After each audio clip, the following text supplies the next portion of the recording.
Hello, everyone. This is the Easy Allies podcast. I'm your moderator, Kyle Bossman, and joining us this week, Daniel Bloodworth. Hello. Ben Moore. Hello. And Brandon Jones. Hello. Ooh, that was a nice twist. Yeah. I always love a weird, high-pitched twist. Hello. The objective this week is submitted to us from Alex McMillan. It is, here's your objective. Appeal to the millennial audience for a change. Daniel Bloodworth, would you like to take on this objective? No. Ben Moore, would you like to take on this objective? No.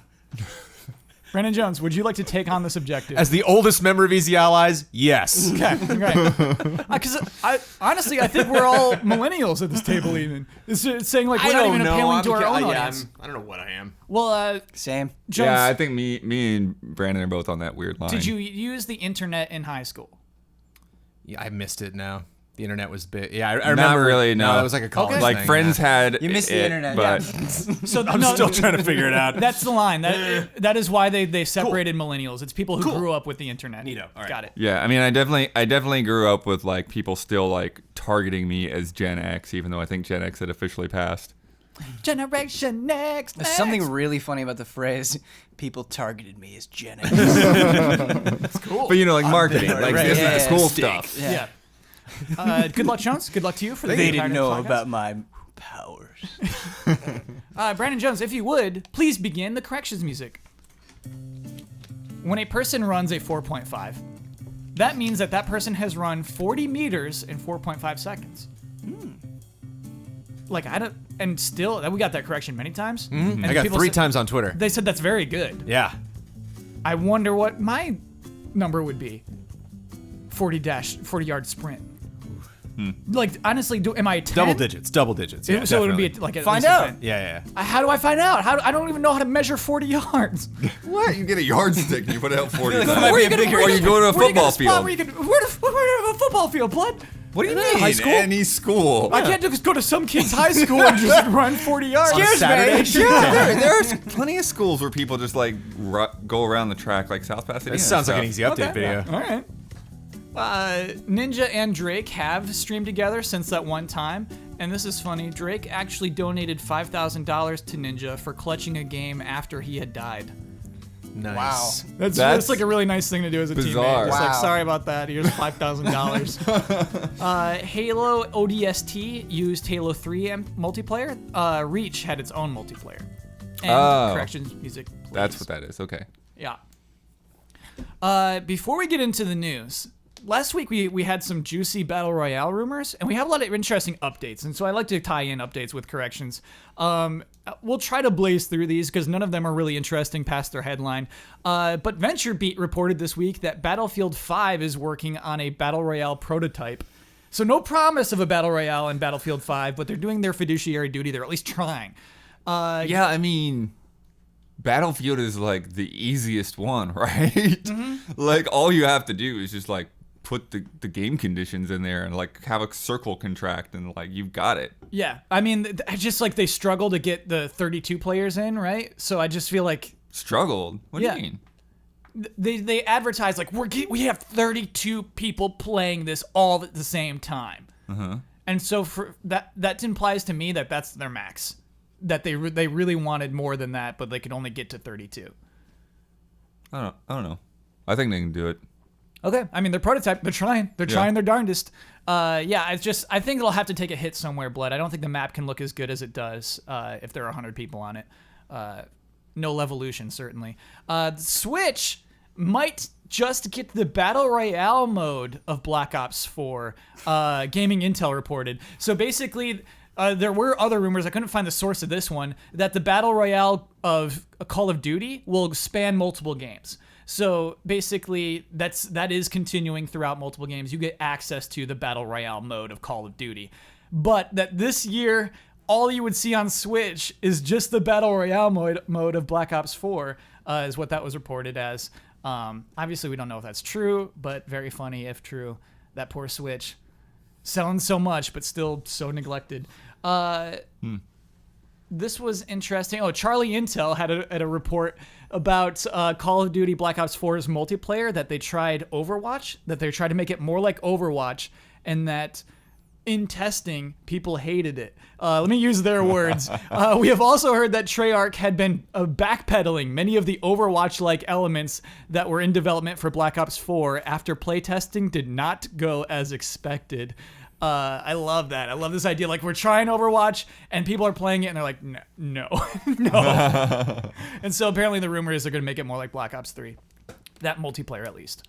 What was interesting was Black Ops 3 did kind of smell like Class-based, right? Overwatch a little bit, Yeah. and I remember noticing that it was great, but it definitely had a character flair. Yeah. So And what was mentioned in the article is basically they're called ults, right, in Overwatch. That kind of thing. Like, instead of like these, your kill streak bonuses are more just like your character has a new unique ability, as that kind of thing, as opposed to like calling in an airstrike.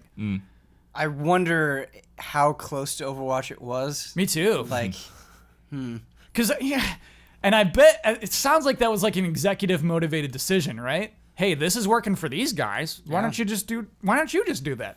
that Activision umbrella. Yep. Yeah, and that's it. Those are our Battle Royale rumor updates. Call of Duty, Battlefield. It's just nice to get those all knocked out at the beginning of the podcast. It's funny. It's fun to get those rumors. I enjoy that.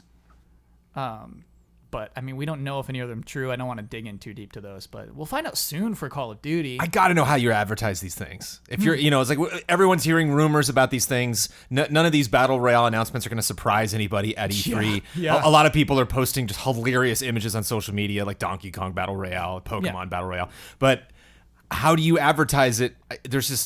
I don't think there's a correct way. I mean, it's like, the most incorrect way is to pretend like no one else is doing this. It's just us. Yeah. I think the safest way is to kind of be jokey about it, but then that's not that. I don't see that working for a Battlefield or a Call of Duty. I think the best place to be is like the fifth guy to do it. You know? Explain why. Explain last why. Because like the first couple see of what guys you're to do saying. it are like, oh, they're just copying Battle Royale. But by the time you get to the fifth guy, it's like, well, it's like it's just what everyone's doing now. Like, it's not as offensive because this is just it. This is like the new genre we have. Yeah, right. And like, eventually when people just were introducing their horde modes, it's like they just called it a horde mode. Yeah. Yeah.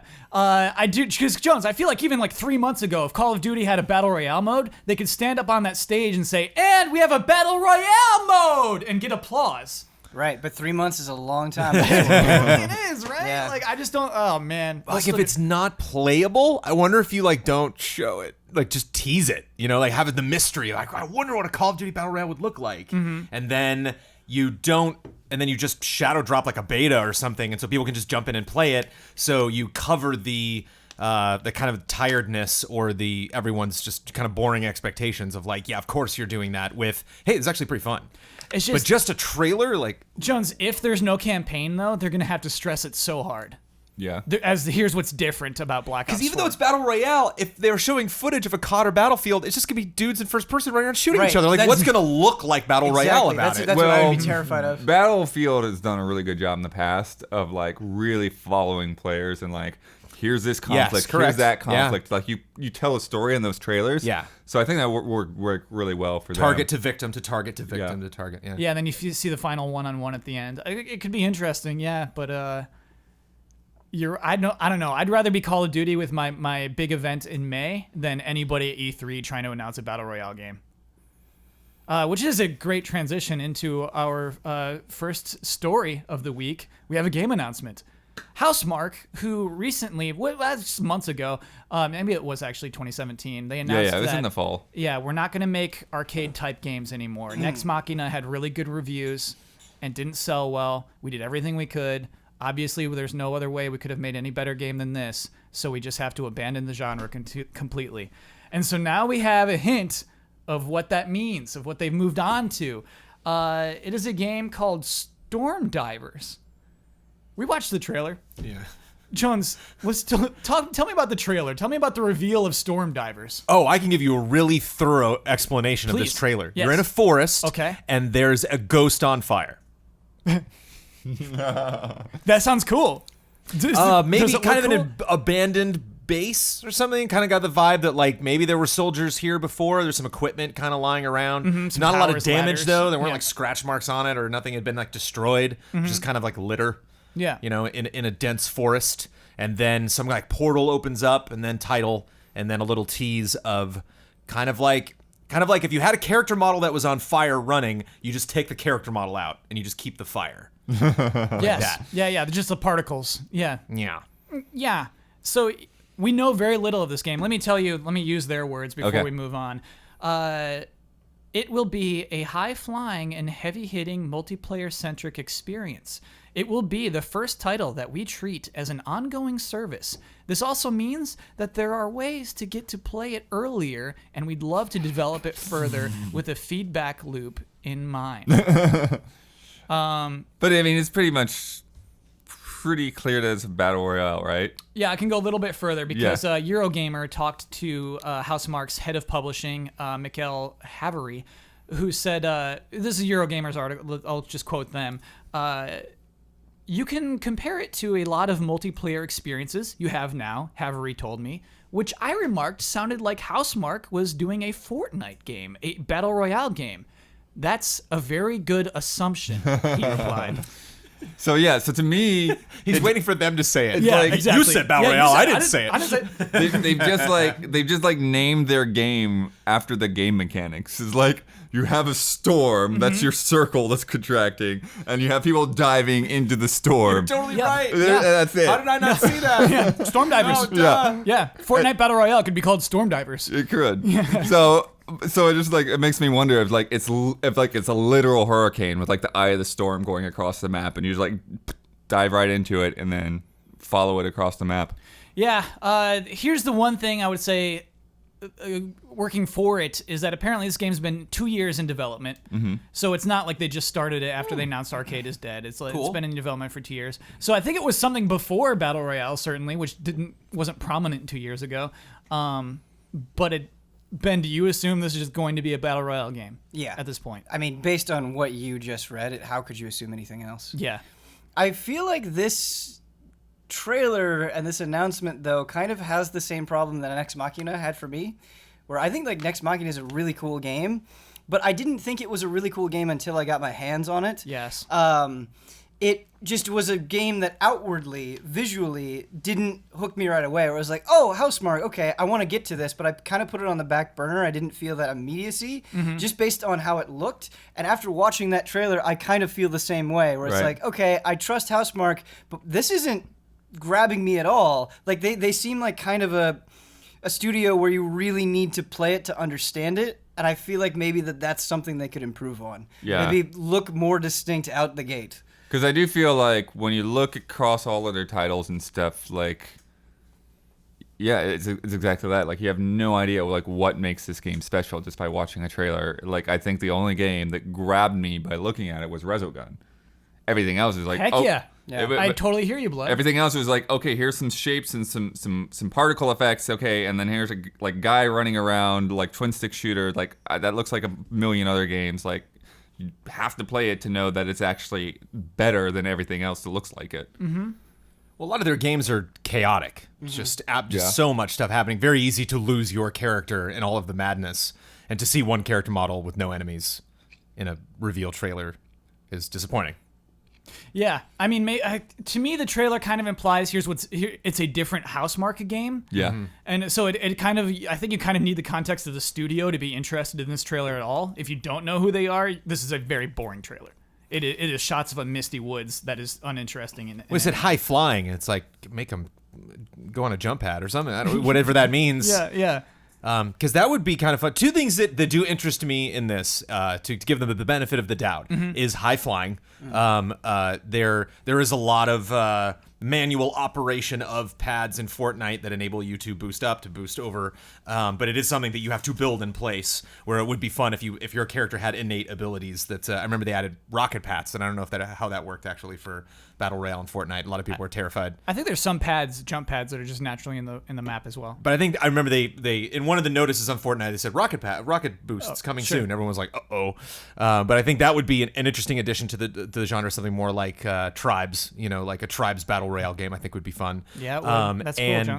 The weather. I think one thing that I'm surprised a lot of people haven't added to Battle Royale that I think we're gonna get to at some point is something that's not a player. Just something. Give me animals or if like you were like Levolution to bring Battlefield into this. If the level itself killed me, if some kind of hazard presented itself that I was not expecting, I think that would be hilarious. I think if you were just in some standoff with one other player and just a house fell on them, I think that would be clip worthy. I think that would be a memorable moment. I got this deep and a house kills me.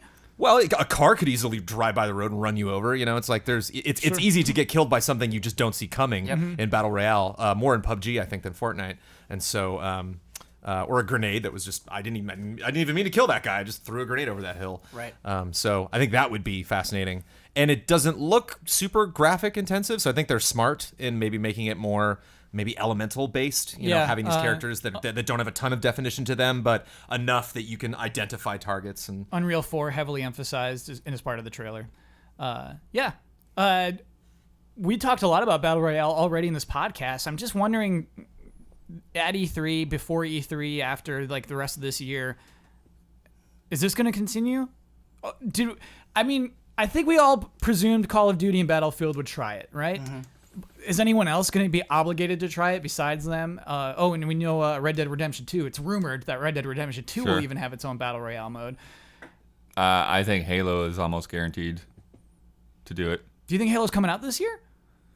I don't know for sure if it's coming out this year. But yeah. But right. I think that we will see something most likely this year. And then they'll show like, hey, and they will show Battle Royale, yeah. It's a good, actually, you know what? But I think there's a fair chance that it could come out this year.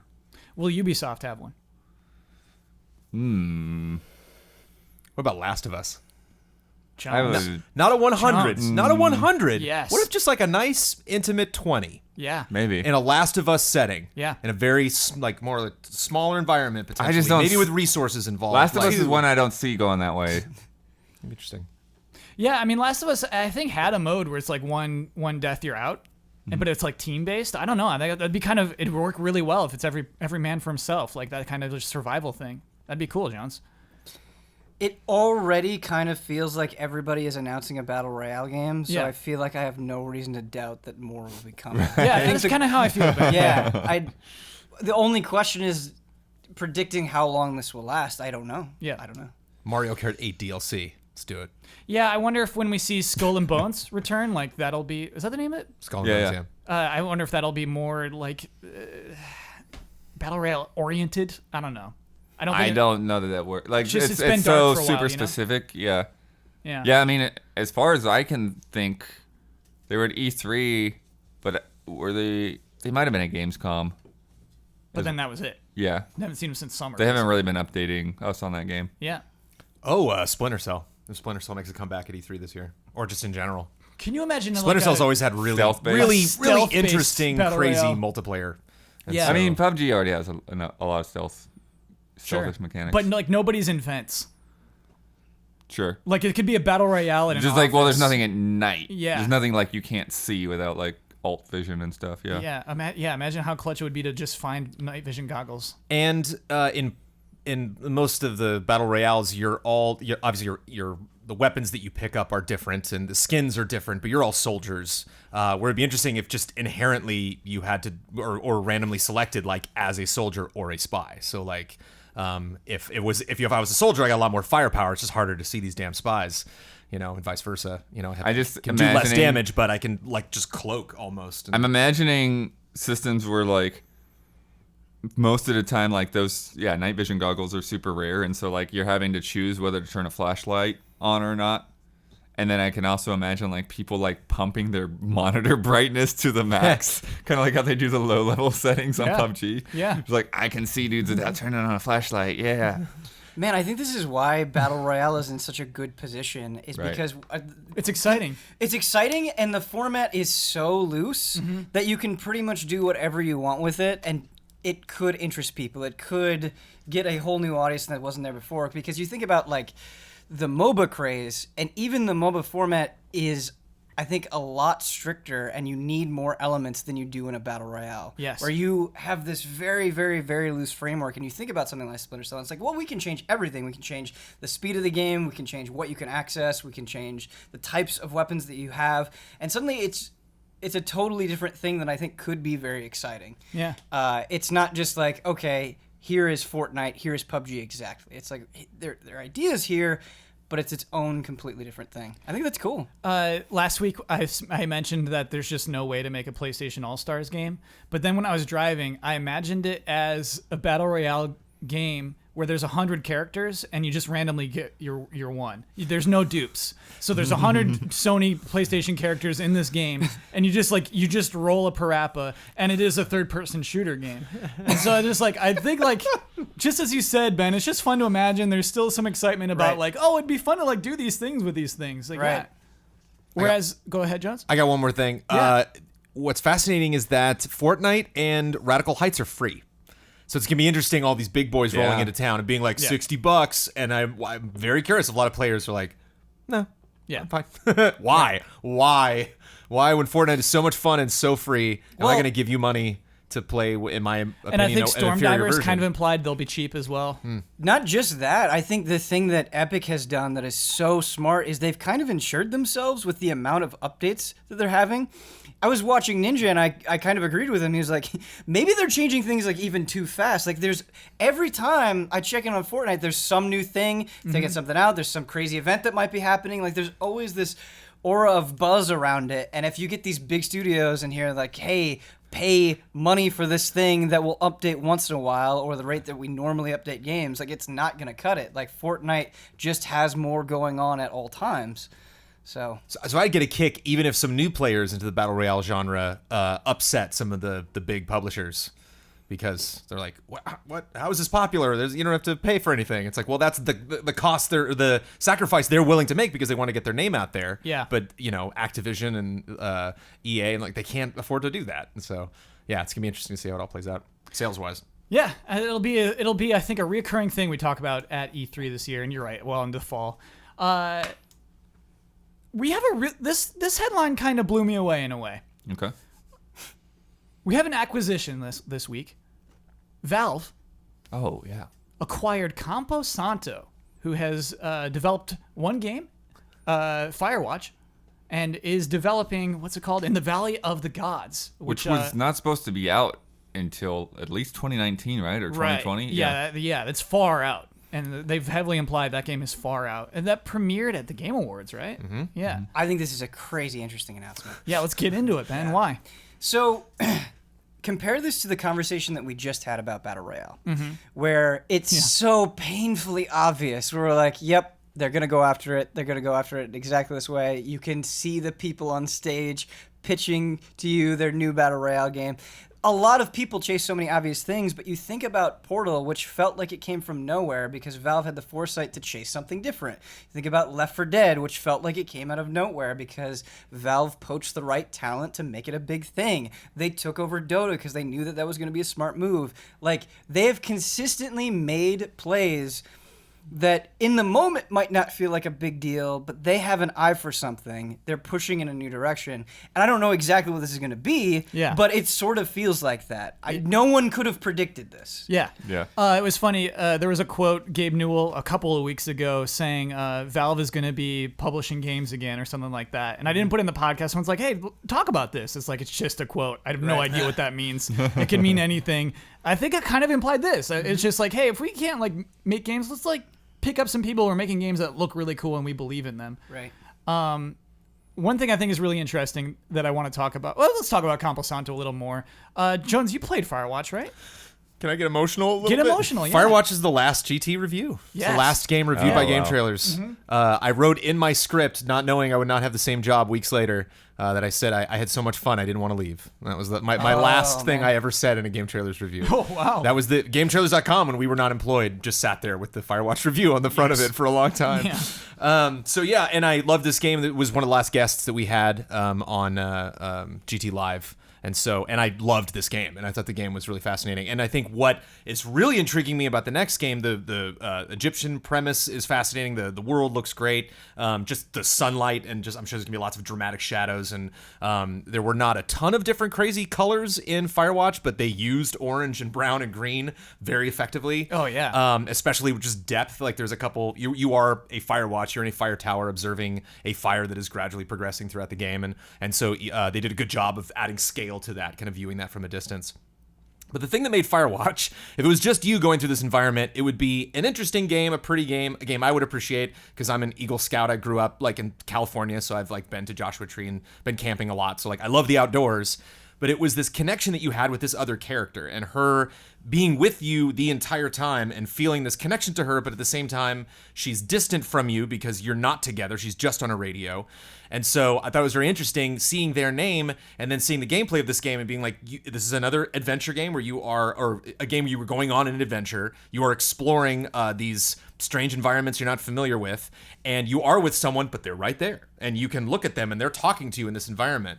And I thought that was a very bold choice for this developer to be like, we're doing another story that's similar to this, but this character is going to be physically there in this world. Mm-hmm. And they talked a lot about, how they modeled that character, her hair. I remember like a lot of people were talking about. Yeah, it's like a whole blog post about it. Yeah.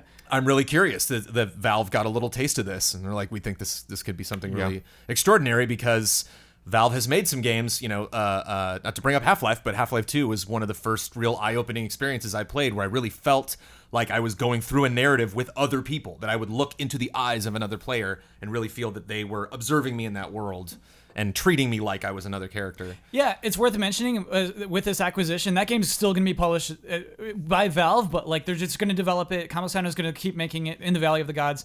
It's not going to change. They said like very little of what we do is going to change. Yeah. So yeah, it's not like Valve is buying them and it's like make games for us. Yeah, exactly, John. It's like they Portal as well. It's like having GLaDOS in your head the whole time, and how much that added to this game that would have been very creative and fun, but then just had this dynamite story that you were not expecting. Yeah, I should mention that Campo Santo is people who came from Telltale. Like it's not the first game those people made, but that's the first game that studio developed. Sure. Right. Yeah. One of the things I was thinking is it's just a matter of potentially just securing that funding and shoring that up and making sure like this game actually happens, because when they said that release date is so far off, it's like how are you doing that? Like how are you gonna like wait that long to release your game? Sure. So and Firewatch, it has done all right with sales, and it has gotten a lot of critical acclaim. I'm sure it was profitable, but I don't know that it's done enough to like float them through a whole other game. So I think that hopefully that that was Valve just looking and saying like, look, this really looks like it needs to happen. We want to make sure that you do it to like everything you want to do with it. Sure. So I went, of course, to Wikipedia, where I do my research, to look at Valve's prior acquisitions. Okay. We got 3, including this Campo Santo one, so that's 1. Going back to January of 2008, you might be able to guess this one, Turtle Rock was working on Left 4 Dead, and they said, hey, we'll acquire you. Why don't you make Left 4 Dead for us? And they said, okay. Basically what happened was, yes, Turtle Rock finished Left 4 Dead, did not have a healthy relationship with Valve. They were working far away, and they talked about the distance. They talked about the communication being very bad. Just not a good relationship, but it ended well. So they published it. They shipped Left 4 Dead, and then they parted ways after that. So they made one game with Valve. Valve made Left 4 Dead 2 on their own without Turtle Rock. And then, Turtle Rock went on to make Evolve.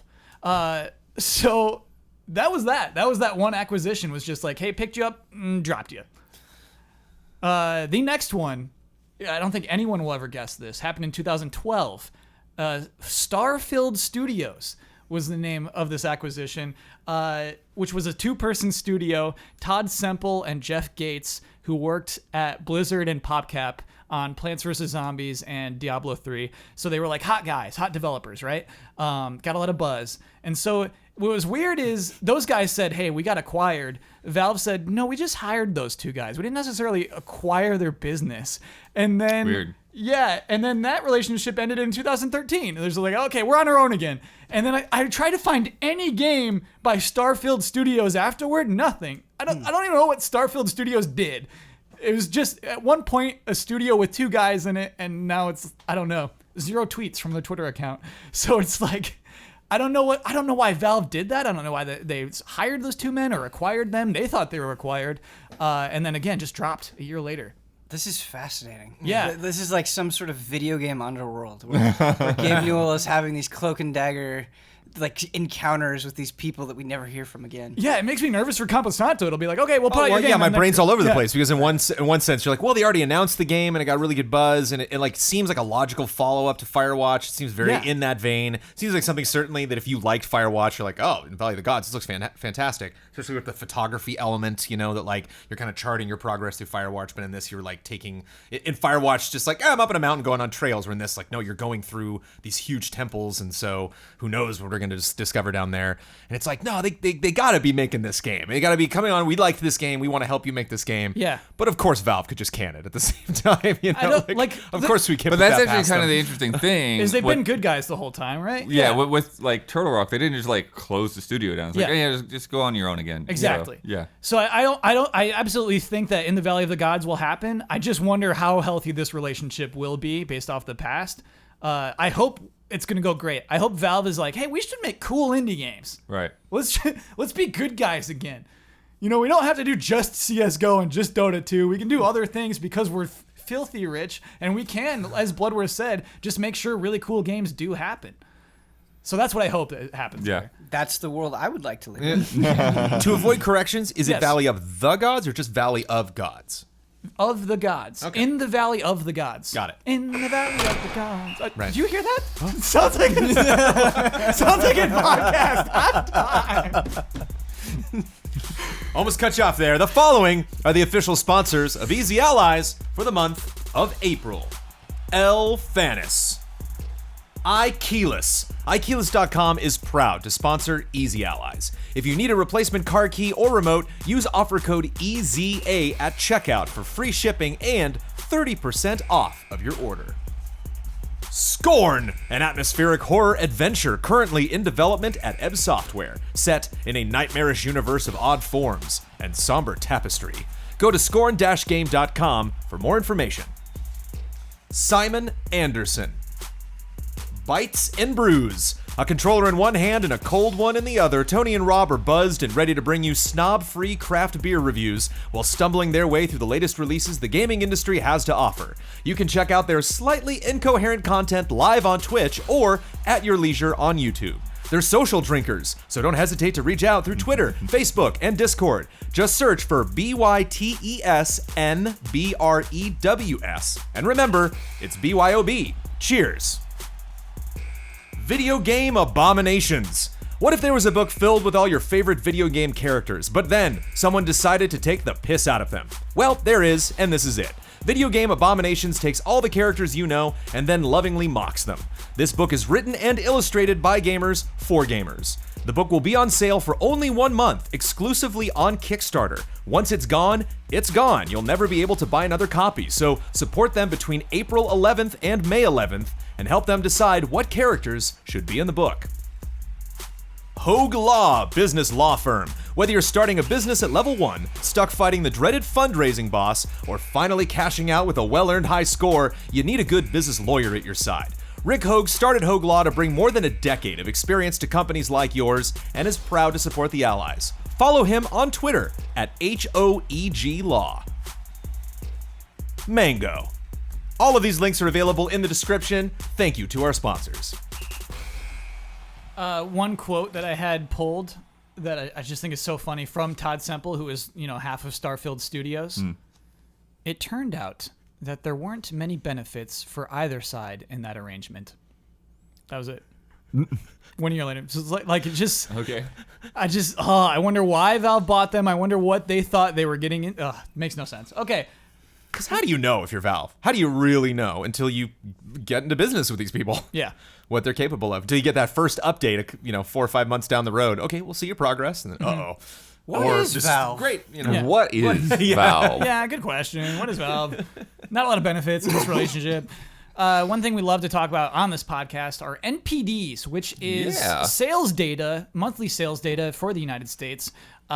We got them just today. rolled in. Hot. Yes, we have the top 20 games of March by revenue. Jones, what's number 1? I don't know. I really don't know. I'm so bad at this. Okay. I really have no idea. What if I told you it's a game you enjoyed? I enjoyed Yes. past tense. No, enjoy. Oh, Fortnite? No. Fortnite not listed because Yeah, weird. Yeah, there's no physical. That's we'll true. talk about Yeah. Fortnite. Maybe it's a game that you wear Jeez. like a wingsuit. Far Cry. Yeah, Oh, yeah, Far that's Cry right. 5. Oh, I knew that. I You knew did that. know that. I did. Jones. I did. You knew this. I'm dude. sorry. I was hurt. Not only was it number 1 of the month, it's number 1 of the year. Yeah, It that's already right. beat by I did everything see that. else. Yeah. Just number 1 best-selling game of the Yeah. year, just with what it Yeah, did in Ubisoft March. has just been killing it. They are kicking some serious ass. Yeah. Yep. Yeah. They're wagging their finger at Vivendi like, you're never going to have this. It's just, I'm never gonna get it. yeah, 100%. It's never gonna get it. Yeah, Far Cry 5 sold very well in the U.S., presumably worldwide. Yeah, it's just another huge success. That It's a winning good streak. game. Yeah. Yeah, right. It's just a good, complete game. It's the kind of Right. game my cousin will tweet me about. Text me about. Sorry. Yeah, it'll be like, yeah, I'm playing Far Cry 5, dude. I love it. Are you playing this? I'm like, nah, but like, I'm happy you're playing this. That's it. All right. That's it. Wolverines. And there's Wolverines. Bears. Do we have a guess for number 2? I know this too, but it's You do know this. It's another big release, a big exclusive launch, Jones. Big exclusive. why are you picking on me? From March. It's fun. It's fun. Ben already knows it. He's smiling at me. He already knows this. I don't. I'm not 100% confident, but I have a guess. Go for it. Big exclu- Huge exclusive. Multiple E3s. It's like, you wait till you see. The Sea of Thieves. Yes. Sea right, of Thieves, that's right. number 2. Wow. I was Big talking about launch. this earlier. Duh. Yeah. Best rare launch since 1995, which is apparently when NPDs started tracking video game sales numbers. Wow. And I think important to note that does not include the Xbox Game Pass.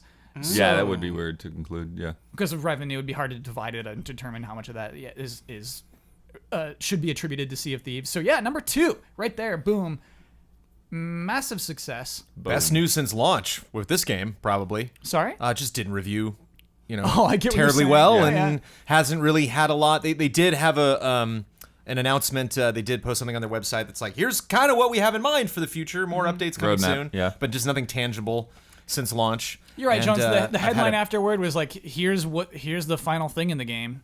It was that sort of pessimism, the cynicism, I guess. The headlines afterward. What's funny is it's just a game that's just not a lot going on there. Yes. But it's not like broken. It didn't have like a lot of like technical problems. I think that's because they were focused on that a lot. I think that's a lot of what those alphas and betas were for. The And opening I day, think- I think the opening day they had some struggles. But since it wasn't something Yeah. that's like, oh, it's plagued, this game. Right. And I think it's Sea of Thieves is interesting because it's like a good or bad game depending on who you ask and at a certain time. I think in different contexts, there's either nothing wrong with the game or plenty wrong with the game. Yeah. So it's just nice to hear really good news like that. Do you think we'll see it in top 10 next month? No. No. Ooh, top 10? I mean, April's kind of slow. April's very slow. Yeah. Yeah, I wouldn't be surprised. I'd be surprised. Yeah. I don't know. I if it's trust gonna those be top 10 millennials. next I month. think they'll pick it up. Okay, Jones. Number 3. I don't know if anyone will guess this. MLB The Show 18 Nope. still sells that game. Not on my radar. Best debut in the history of that game. It's just getting better and better for MLB Wow. The Show. Wow. Yeah. Yeah, because I felt like there was less actually talked about with that game this year. Yeah, it's just not for us. You know what I Right, mean? sure. Like, I'm sure on some baseball blog they've been going nuts on it. Yep. It's just There's a party and we're not at it. yes, yeah. And it's cool. It's so weird. If you're not familiar, this game is a Sony exclusive baseball game. There are other baseball games now, like the RBI game. But basically, it's the base. If you care about baseball, like it's the baseball game to get. It's so interesting to me. That's a Sony exclusive. What a great position to be in. Sony San Diego, is that still their name? I think so. Yeah. What do you mean? Good position to be in? If you care about baseball and you play video games, be here. Oh, yeah. Right. What better position could you possibly be in? Right, yeah. Imagine if FIFA or Madden were exclusive. They're not because EA makes them and they work really hard on those. It's just weird that it sort of developed. I feel like it was a time investment. It's just it like matured year by year, and eventually they had a good baseball game and it continues to be good. It's cool. Especially at this point in a gen, I think is when sports games really start, firing on all cylinders. It's always that first 2 years. Then it Yes. gets really bad. God, remember the Xbox 360 and the PS3? Remember those first couple years with every sports game was just an abomination. Like they were just trying to catch up so fast. Yeah, I think though, Jones, like the PS2 version of Madden was like, whoa. So I was actually just going to bring that up. Yes. Because I got Madden 2001 for my fresh new PS2 because it's like, if you want to see the power of the PlayStation 2, you have to get this. Yeah. And it was kind of cool. It was cool. Man. I think that one had the very misleading commercial, though. And then, you know what? That was a Nike commercial, wasn't it? Anyway, number 5. I don't know. We should try to guess this, too. This was a new launch. Another new game. I'm having a hard time remembering everything. I know. Yeah, I couldn't even... It's actually very rare for the top 5 games to be new releases. This is pretty cool. This game, I'll just say, is a Nintendo exclusive. Nintendo Switch exclusive. I feel like I should know this. Wait, Kirby? Yes. Oh, What? Really? Kirby number 5, again, best launch in the franchise. Wow. Wow. Yes. People are buying video games. Yeah. Yeah. Let's go. Best debut ever of a Kirby game. Crazy. Yeah. That's great. Yeah. It's not the best Kirby game, but it's the best selling one. I think that's all right. I just think that's kind of the power of the Switch. I think, I kind of see this kind of thing happening for a while where, hey, that's the big Switch game of the month. That one's going to be well supported. Sure. I don't know. I don't like Wolfenstein 2. I don't imagine will be in our top 10. Maybe not top 20 when that comes to Switch. Well, it's just co-op crazy. I mean, and the Switch really sold itself forever, ever since the first time we saw it up until when the console launched and those first games that came out to it. The Mario Kart was such a huge success on that system, continues to be. And so I think having this game that's so co-op friendly and just family friendly, which is really anybody can pick this up. And it's not just kids. Like I saw a lot of people saying that I was playing this game with my grandma, I was playing this game with my dad, I was playing this game with family vacation, and I was finally got to hang out with my brother or sister or something. We played a little bit, and this game's just not gonna be mean to you. You're gonna even if you only put in an hour and a half into this game, you're gonna get far and get a lot done in that hour and a half. I posted on Twitter. I was like, yeah, I'm not really feeling this, and I got a couple responses that are like, I don't know, my kid likes it. I'm like, don't listen to me. I'm just a bitter old man. This is not for me. A question for you, Kyle. Yeah. So for April, would the 2 different Nintendo Labo things be eligible for the NPD? That's a fantastic question. there I are- can't answer that. There are games in there. We got to talk to Matt Piscatella. I have no Okay. idea. All right, I'm very curious. Yeah. I think they're going to count it as hardware accessories. I really don't think they'll count that as software. I truly am curious. Before we move on from Kirby, I think it is interesting that game had free DLC characters. Again, it seems like that post-released online support. And very quickly afterward as well. Yeah. Yeah. I wonder if that was important to the game. I wonder if that is any part of why it succeeded. But yeah, it's cool to me that they're trying stuff like that out, even for a Kirby game. Like Yoshi will have DLC. Whenever that Yarn Yoshi game comes out, it will have DLC after. Not a Yarn launch. game. Sorry? It's not a Yarn game. What is it? Um, He's yarn. He's made of yarn. You can't put your finger on it, can you? That's the problem. All right. Number 6, Grand Theft Auto 5 doesn't stop. Number 7, Call of Duty World War II. I want Red Dead and GTA 5 to be in the top 10 NPD. I can't wait. It's gonna happen. It'll obviously happen. Who doesn't own Grand Theft Auto 5 at this point? Oh man, they announced the dumbest thing. They have a online version of the game that's like $80, where like you buy it and you get like that little shark boost. Yeah. Can you explain that to me, Jones? Well, yeah, they have packages where you can start GTA Online with, a couple outfits, maybe an apartment or something like that, and vehicles and stuff. But that is their the currency that you buy, that you use to get stuff. And it's funny because it's not like, oh, I'm spending real, life dollars to buy this fake currency in game. It's dollars for dollars. Like it's dollars in the game as well. Like you just have like a big bank account. And I was just I rarely do this, but I was just floating my way through the PlayStation store. Like, I wonder if there's anything going to jump out at me. And they were like, you want some shark cards? Like right away, just that first what's popular screen, just scrolling down. Like there were 4 blocks. It wasn't just like shark cards was one of the blocks. It was many different types of shark cards.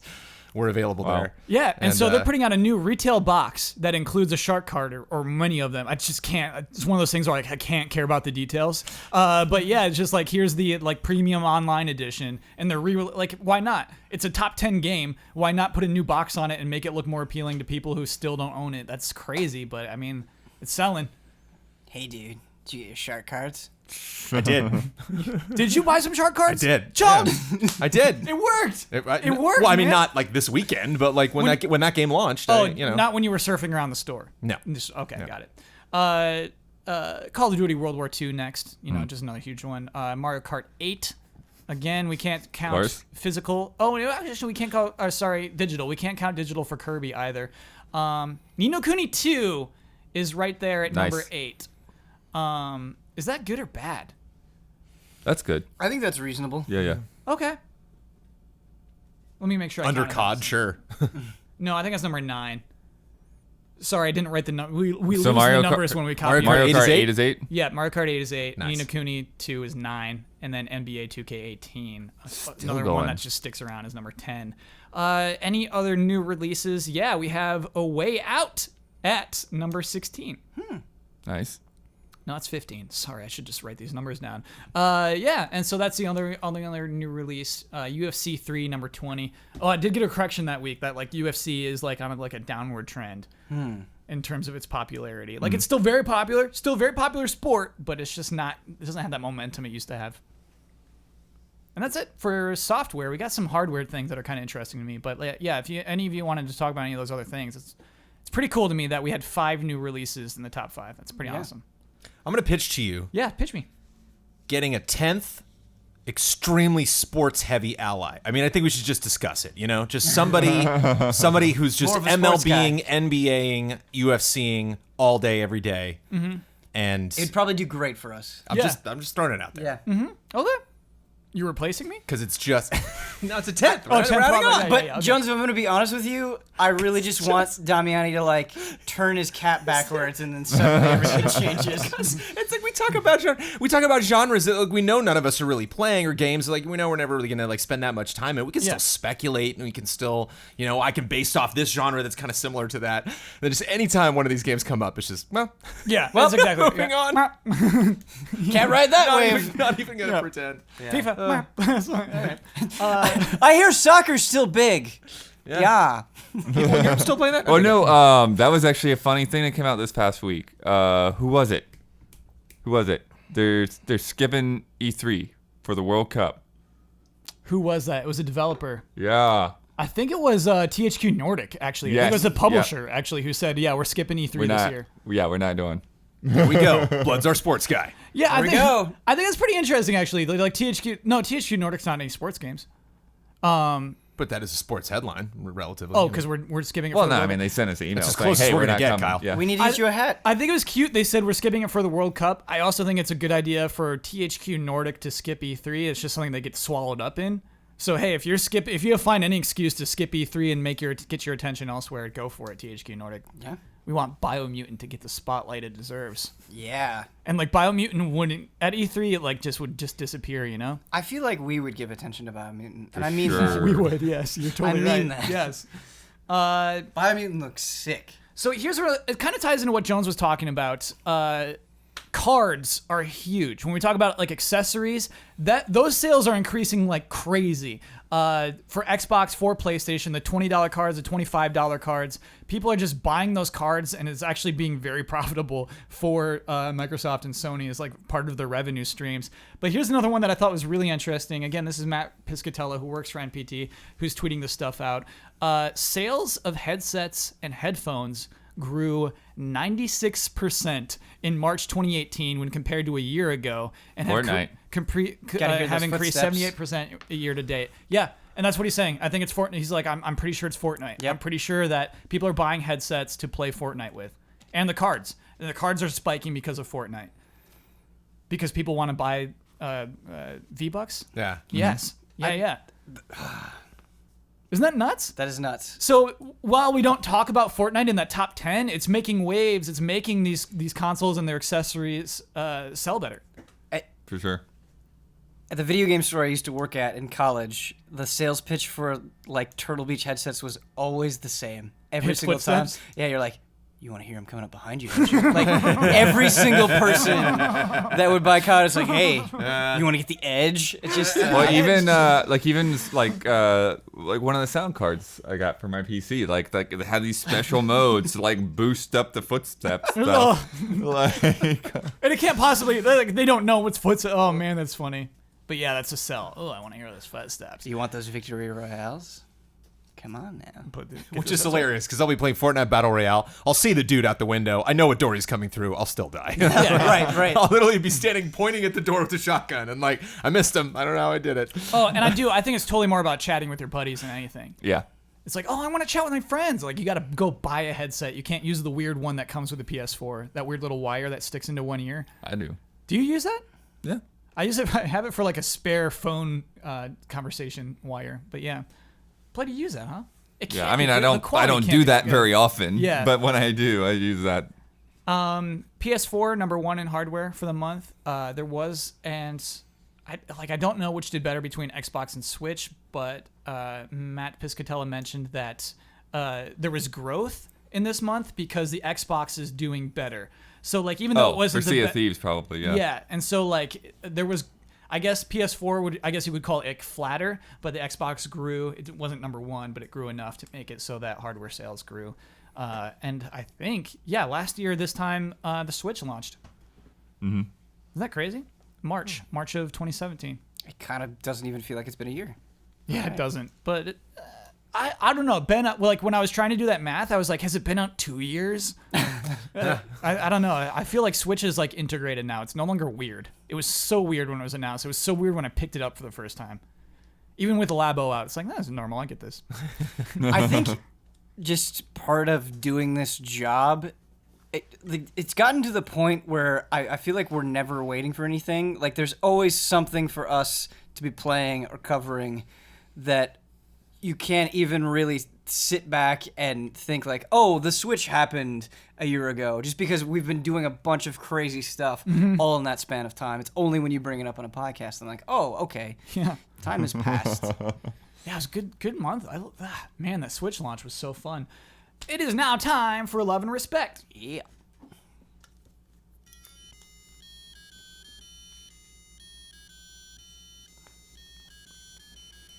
Love and respect.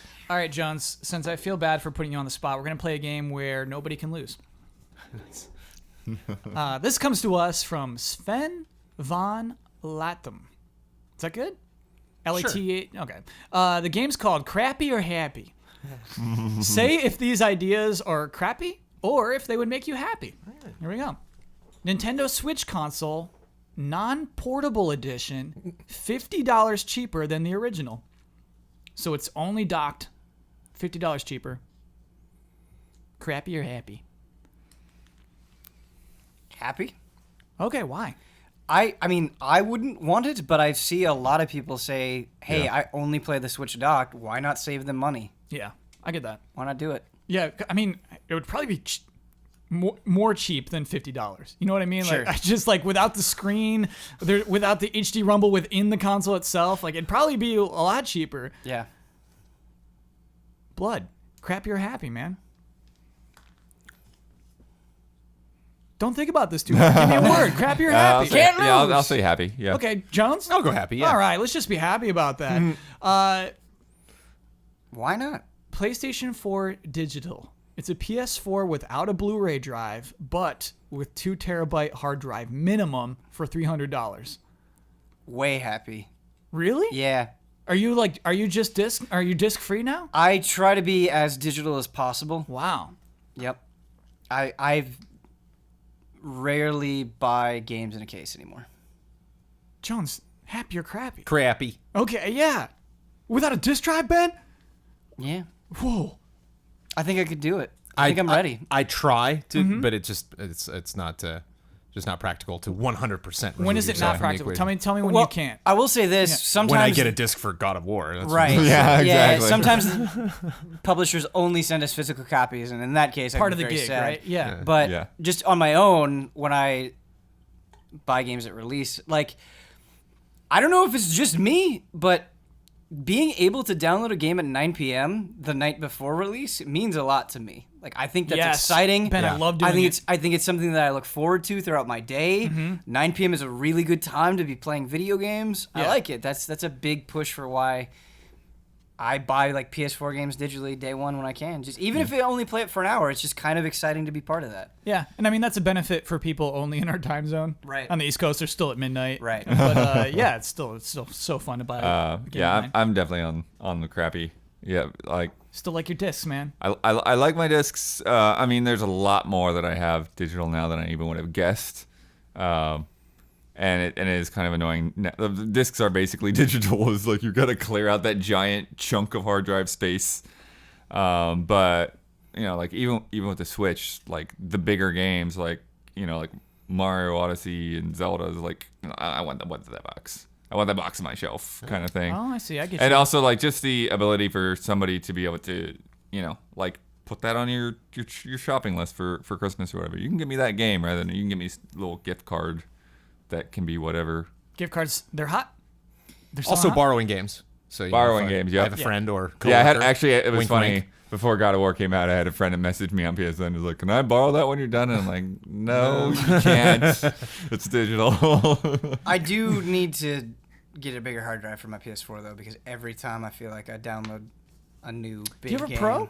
Yeah, I have a Pro. So that 1 terabyte is stuffed. Oh yeah. It's easier stuff. It's begging for mercy. The funny thing about that though is for me it actually like it can like serve as a motivator. It's like I need to play some games so I can clear them off my freaking I drive. definitely have pangs of guilt every time. It's like, oh, okay. All the way at the very end of that bar is Geralt every time, like, come on, that last DLC, let's do it. I'm like, Geralt, I can't, you don't have time. But I can't delete you. Come on, man. Let's go on an adventure. Come on, let's do this. Go kill some vampires, come on. Don't delete me. There's some games like I enjoy deleting too. There's like a certain joy of deleting them. Give me the last game you enjoyed deleting. This is rude. I shouldn't do it. It's rude that I enjoy It's because it's crappy. an indie game. I shouldn't do it. I won't Okay. do it, Ben. I just recently played an indie game that I was just not feeling. I was like, you know what? Bye. Well, I'll say one. Okay. Final Fantasy 15. Because it's like I enjoyed that game, but I am done with it. I'm not doing I feel your that way too. updates. I don't Yes. need your Yeah. episode prompto or Yeah. whatever else. It's like I'm done with the game. Getting done with a big review and being like, okay, Get it off we're- here. We're done. Goodbye. I'm not returning. E3 press conferences are no more. Sony and Microsoft do videos similar to Nintendo. Crap, you're happy. Crappy. Yeah, it's crappy. Way crappy. Yeah. There's no reason to be happy about that. There's No. not a single one. Those shows are so fun. Yep. In fact, Nintendo, do those shows again. Yep. Ugh. All right. I mean, I do those shows again, but also keep Nintendo Directs. Yeah, Why not both? We have directs the rest of the time. But Yeah, yeah, But E3 is just so special. I know. I Yeah. agree with you. Don't but be Directs are great outside of E3. you call don't them have trade wireless videos. motion controls also to worry great about anymore. They're trade shows. It's a show. Yes. If something, Put on a show. if there's no embarrassment during the presentations, it's not fun anymore. Like you gotta, Yeah. it's part of I it. need the stakes. PlayStation Home 2. Crap your hand. Crappy. Goodbye. What if it's cool though? Yeah, I see why you would say crappy, but PlayStation Home was so weird. I'm gonna say happy. What are you gonna do with Remember that? the movie Yeah. theater? It's not hurting do with anybody. that? Yeah. Home's not hurting anybody. The live events at the movie theater, like you would all sit down in a room together and watch a trailer. So You know what's funny that has a home kind of a thing is I think both Vive and Oculus have them. Oh yeah. And I think Oh, I like VR booted up chat? and they were like, "Welcome to your apartment. You can add or unlock." I was like, "God, please! I just want to play this game." And you can imagine how incredible it is. Imagine the PlayStation Home in VR. Like I can pick any of the places that I want. But it's like I'm gonna I popped out on the porch, looked at the view, and was like, "I'm done. I'm not. I'm never gonna want to come back here and just hang out here." Yeah. No, I'm gonna want to play a game that has environments like this. But You're I'm right. not It's gonna hard want to pick it over a game. Yeah. Would Home 2 make the world a better or worse place? It would just. It's Home giving 2 the would world have what to it be in needs. PSVR at some It's point. giving the world what it needs. Yes. Yeah, that's the only way it would ever. Like it's not see changing light the of day. world. It's just filling a need that the world has. It's a result of the world. Yes, exactly. Okay. I can't imagine. I wonder. I wonder on the back end, like what Home actually looked like from a business standpoint. Like I wonder if they just drug it out as long as they could until it's like, okay, we've made our money, kill it.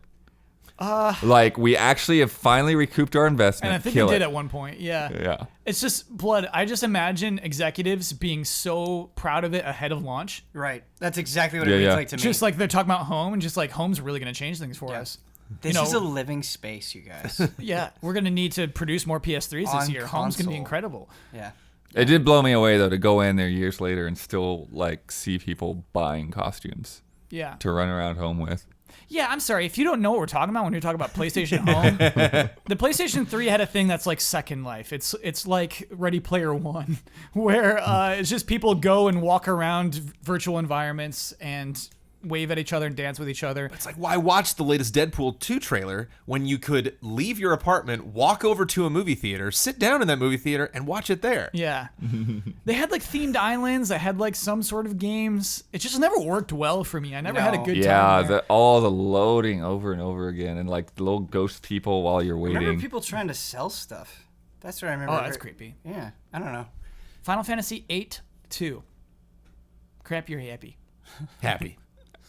Oh, Hold on, I'm why gonna happy? go This is- crappy. Yeah. It is a Final Fantasy announcement. Tell me how many of those we get.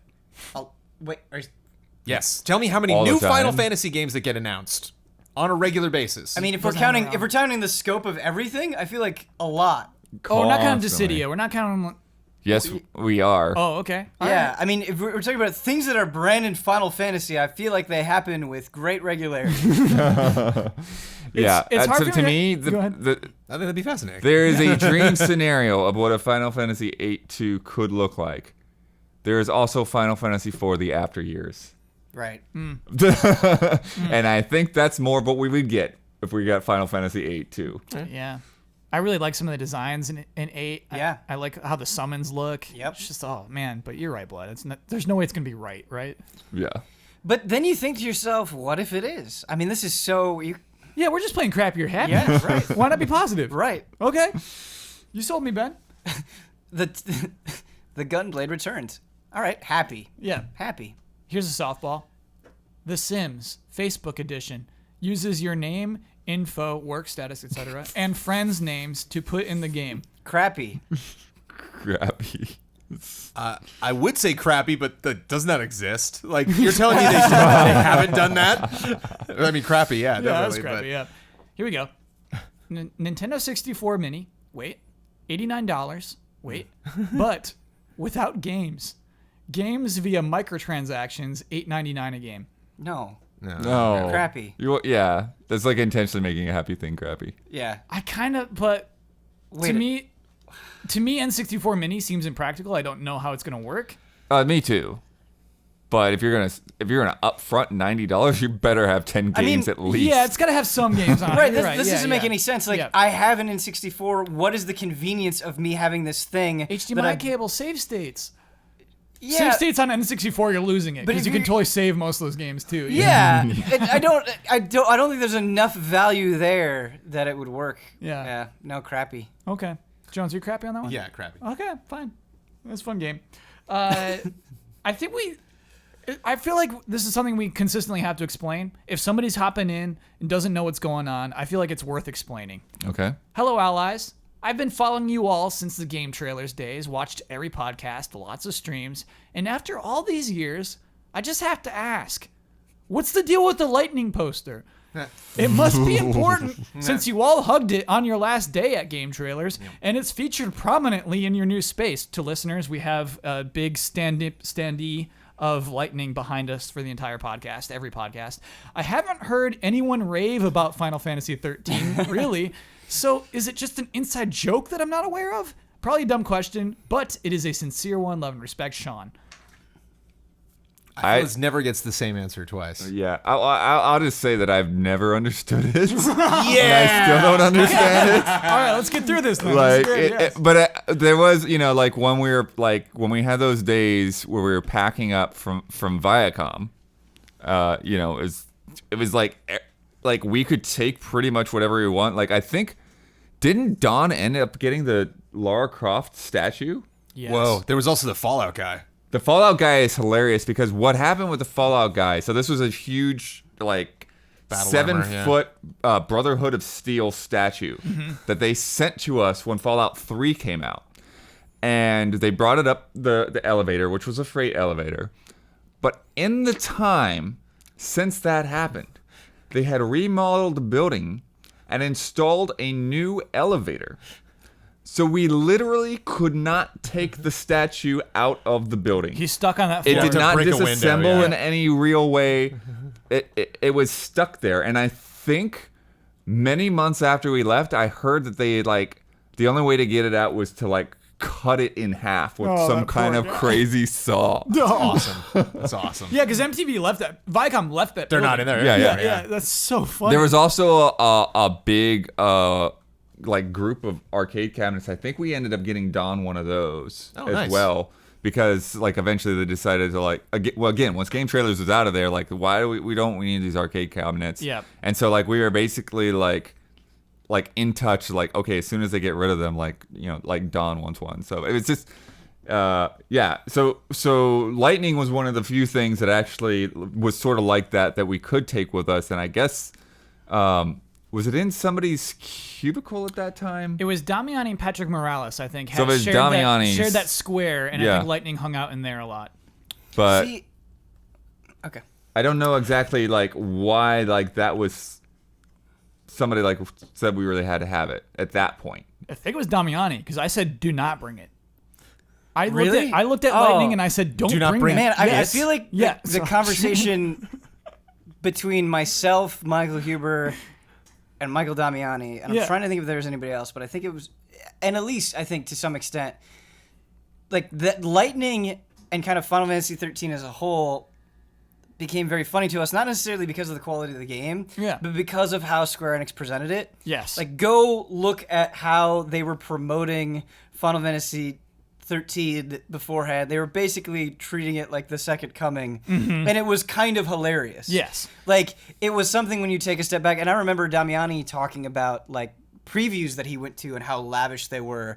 And there's this. I went to Japan. Right, and I went to Japan for 2 days. I was not able to play the game. I was not able to do an interview. They did not provide any sort of translator. Huh?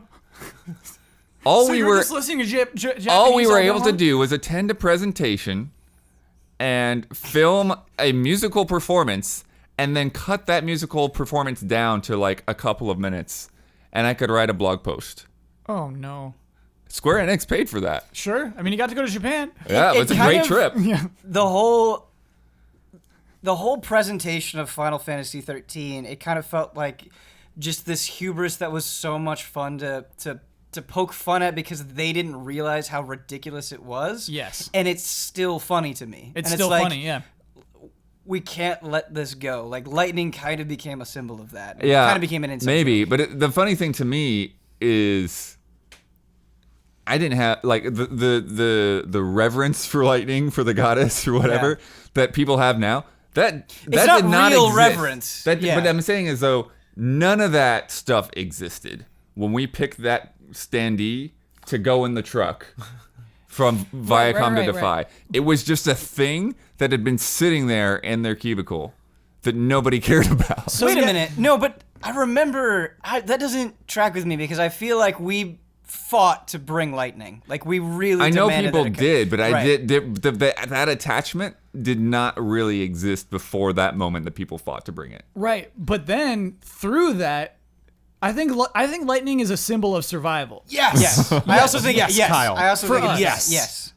That's what I like. It's just she survived through that, and then she's been one of 3 constants that we've had since Game Trailers and Right. Viacom, and so it's Right. just she's a symbol of us making it through. She's a symbol of us just continuing to exist. Yes. But I she's also completely a agree symbol with of that herself. It's like she's been in Right. 2 sequels. It's like Sure. she will always be the representative of that game when you think of Yes. 13 and that universe. Yeah. And so Dissidia comes out. Of course, she's going to be in that game.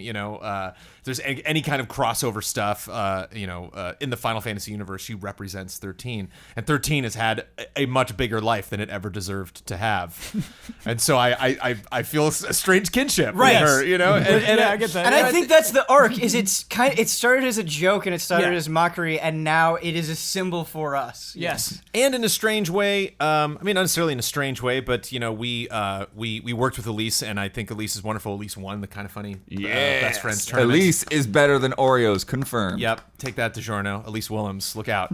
But Elise moved on to Funhouse before we closed the Game Trailers, and so when Game Trailers shut down, it was 10 dudes.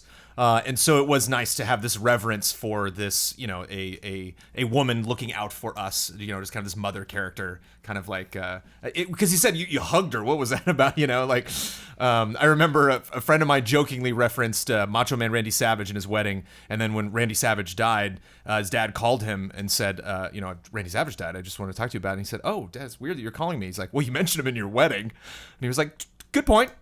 So it's like, I could see this person watching being like, it was the last thing I saw. Game Trailers was all of you just coveting this weird piece of cardboard. Yeah. And I think that there is kind of a sense of just of purity about her that, like, even, all of the things that were wrong with Final Fantasy in that era, all of the things that are wrong with that franchise, you can kind of look back at the beginning of it and be like, it started out well. It's like, I don't know. If it was just that, I'd be excited for that game. That first time she leapt off that train and popped her head up and the lights were all flashing. It was like, wow, what a pretty game. That looks really cool. Yeah. What I love about this, though, is exactly why I enjoy Lightning as a symbol so much for us, is I feel if you were to isolate Bloodworth, myself, and Brandon Jones, and somebody came up and they're like, what's the deal with Lightning?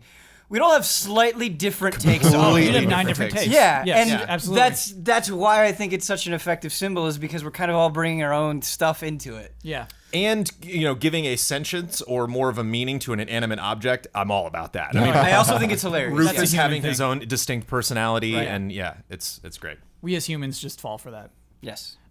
No comment I like more than somebody making fun of us for liking Final Fantasy 13. It's like, these guys like Final Fantasy 13 that much? Yeah, there was... That's their only gaming thing, and it's Final Fantasy 13? I don't remember Okay. I don't remember the comment exactly, but it was like somebody who had never seen us before. Yeah. And they're like, Final Fantasy 13, huh? And I'm like, you've no idea. You've no idea. Yeah. I've actually seen people say that they started watching a video and then just left the comment that I'm not going to watch the rest of this because Final Fantasy 13's in the background, so or whatever, some weird judgment, and they're just out immediately. It's okay. Wasn't going to have a good time regardless. You know what? If that's you, you're not going to have a good time. You're not going to have a good time. What if it was somebody who's a listener, a strict listener, who is that same mentality? Right now, I've been listening this whole time. Yeah, just like, Lighting's better than back this whole time. I'm not going to have a good time listening And to this for podcast. that reason, I'm out. Yeah. Okay, we got one more. It's hard to pick between these two. We'll go. That's timely. We'll go with timely. Hello, allies. With Nintendo releasing the paradigm-shifting Breath of the Wild, and Sony following with a reimagined take on God of War, and that's also receiving tremendous critical acclaim. Which Microsoft franchise should we expect to follow this trend? Will Halo 6 find Master Chief exploring settlements in an open-world space adventure? Will Marcus Phoenix soften his image through a journey of self-discovery in a heartfelt RPG? Will Conker have a good fur day? Love and respect, John. Boy, I'd be really curious about a game called Conker's Good for a Day. And he's just a cool guy. Yeah. Yeah. I'd be curious about a game called Conquers Anything. Yeah. Yeah. Sure. And actually, I don't know if maybe we'll start it there to limit the conversation to Microsoft, but just, just beginning to play God of War and feeling like how different this is from the previous games while still acknowledging those games' existence. Yes, that is the biggest thing for me. So with the new God of interesting, War. and I'd Yes. love to see more games go through this kind of change, this kind of new.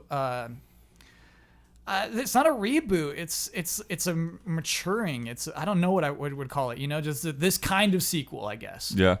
And I guess you could even kind of tie it in with Breath of the Wild, which is just a modernization of Zelda in a way. But I think what makes the new God of War work so well is it doesn't feel like a decision of desperation. It was like someone came in and they said, listen, this is the story I want to tell with these characters in this way. I don't want to be the guy being like, all right, make it like Kratos, Marcus.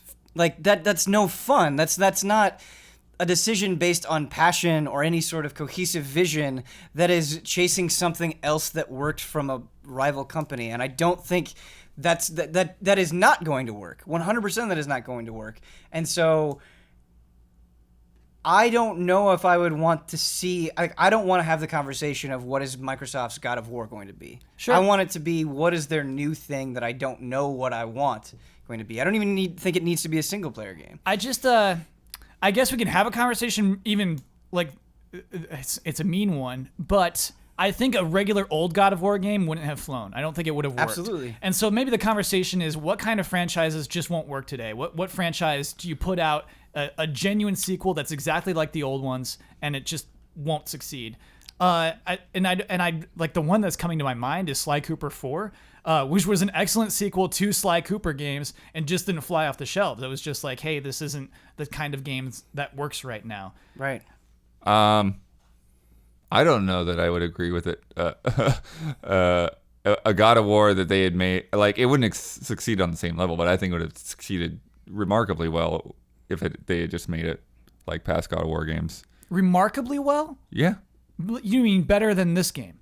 Not better than this game, but I think it was still done plenty well enough for people in the marketing and business side to be like, yeah, no, that's great. Better or worse than Infamous Second Son? God of War is extremely popular.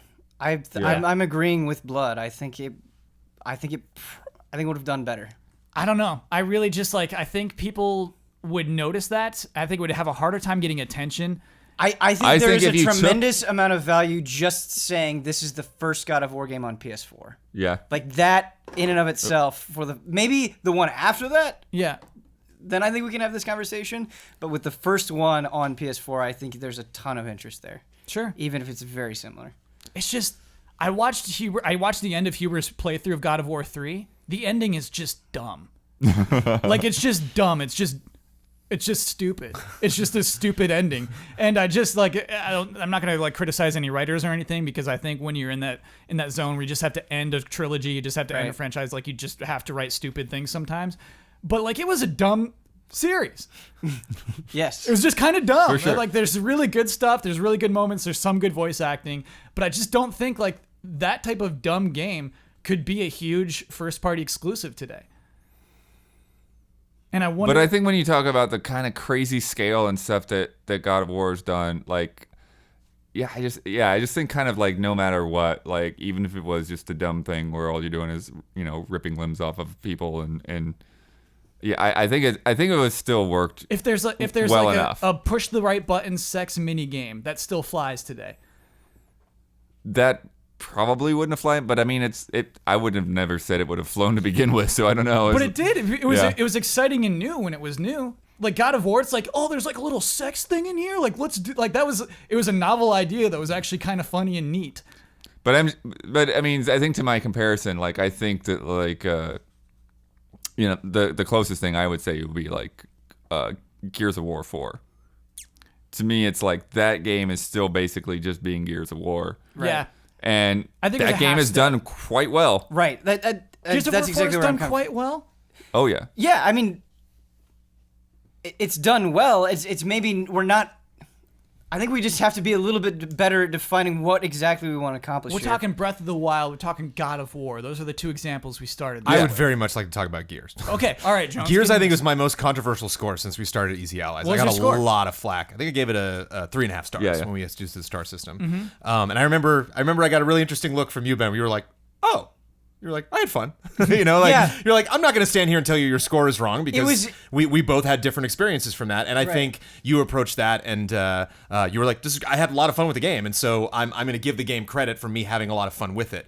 But because the Xbox One was so fresh and because they were like, we're the coalition now, I was like, oh, here we go. Yeah. And I played the game and I was like, no one's going on any, this is just more Gears. That's all this is. Like, and I guess there's nothing wrong with that, but and maybe expectations are bad in this sense, and maybe I started off on the wrong foot, but and especially now comparing this to what they did with God of War, it's like that's a 10. I mean, that to me is I that's agree. when you're completely reinventing this, and to me that's what would be the rough equivalent of a 7-ish something. I want to go on the record here though, because I was coming at it from a completely different mindset than Brandon was. Where when I played Gears of War, I had no obligation to score it, to think about every single component. I was just kind of along for the ride. Yeah, you could just have fun with the chainsaw gun. I could just have fun with a chainsaw gun, and it had been a while since I used and a were a lot of chainsaw people gun. leaving And comments on the video and reaching out to me on social media that were kind of shocked, Right. from that score. But I it's think if like, I had to put back at our old star system, I think if I had to put a score on it, I think I probably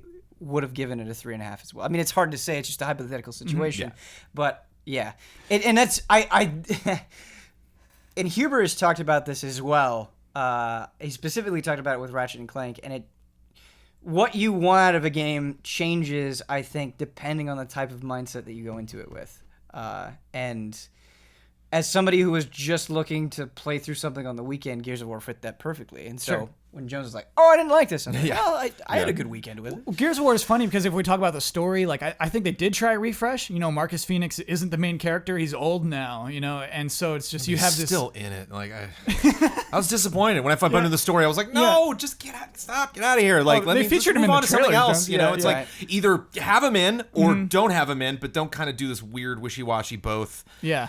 And like the antagonists were just really bizarre, and and I only bring this up because there is a development team that this is all they're doing. They are completely committed just to Gears, and it's like I hope Gears 5 is really something extraordinary, really something different. Even when we first saw that game, it was like, what's going on here? What's this? What is Gears 4? Like, what are they? What's the goal here with this game other than just another game? Yeah. Gears of War 4 did not stick with me. And God of War, since I've finished it, I feel like I've thought about it heavily pretty much every day. Blood, you just said it did incredibly well, and I'm only hearing bad things about it right now. Well, I don't want to make the direct comparison between Gears and God of War. I don't want to But could it do it? Could if Gears have a God of War type sequel? I think it is. I'm bringing it up because I think it is primed for that kind of a turnaround. Yes. I think that is a perfect opportunity to announce something at an Xbox press conference and show Gears in a way that people are like, "Whoa, Yeah. wow, what a crazy story!" and everyone's speculating and wondering like, where are they going to go with this in this honestly, direction now? If I'm a consultant and they're pulling me in and I'm saying, here's what you need in the game, I'm really sorry about this. The next Gears of War game needs loot. I'm terribly sorry. I think it's a bad idea, but I think you need it. But going back though, like what you talked about with God of War was, Yeah. and I think this is very much true of Zelda. Is you talked about a maturing of the franchise. Yes. And while you could point your fingers at this or that, I don't think that either one of these games evolved because they were trying to chase the trends and become more modern. I think that they evolved because these people had a vision of what kind of game would make sense to push this franchise forward, regardless of whatever the trends might be. Sure. And I think that's why they got where they are. It's interesting because when you talk about so many of these games, and I think Gears of War is a perfect example, in my mind, there are two distinct reasons why Gears of War blew up in the first place. It set the standard for cover-based third-person shooting, which was imitated throughout the entire generation. Yeah. And it looked better than pretty much anything that came It out looked before it. unbelievable on Yes. 360, man. Yes. I will never forget playing that for the first time, and like my eyes were bleeding. Yeah. Right. And so I guess for me, what would make Gears of War exciting is I'm not saying it wouldn't be a third-person shooter anymore, but they take a look at it and they're like, what are we rewriting the rules on this time? Yeah. And say what you will about Breath of the Wild, but as I was going through that game, it felt like fun, new, wild, crazy, I can't believe Zelda is doing this territory. And that's what it feels like for God of War. But I don't necessarily think they need to sit there and be like, okay, you need to have this little kid chase him around. It's got to be one continuous shot. I don't think they need to do it that way, but take that huge risk. Have that idea, believe in it, and follow through on it. But here's the thing: we talk about like Whatever it is. they don't want to follow trends. They did though. Both Zelda and God of War integrated loot systems, right? Those are their. But like, is anyone saying like what makes the new God of War special is the loot? I would. Yeah, You I would? Yes. Okay. Because loot incentivizes exploration. Sure. Same with Zelda. Like, it makes it more important for you to go out into nooks and to find interesting things. It makes it more exciting than to find just a bunch of rupees. But it's how that loot is presented, right? It's Yes, the puzzles that absolutely, you have yeah. to solve in God of War. Yeah. It's the things that you encounter along the way in Breath of the Wild. Like, So yeah, but they're seeing systems that worked. You know, they're Right. looking at Skyrim, they're looking at other things with loot, and they're like, oh, this is fun. Right. We got to implement this into our game. It wasn't like somebody played through God of War 3 and said, you know what's missing is loot.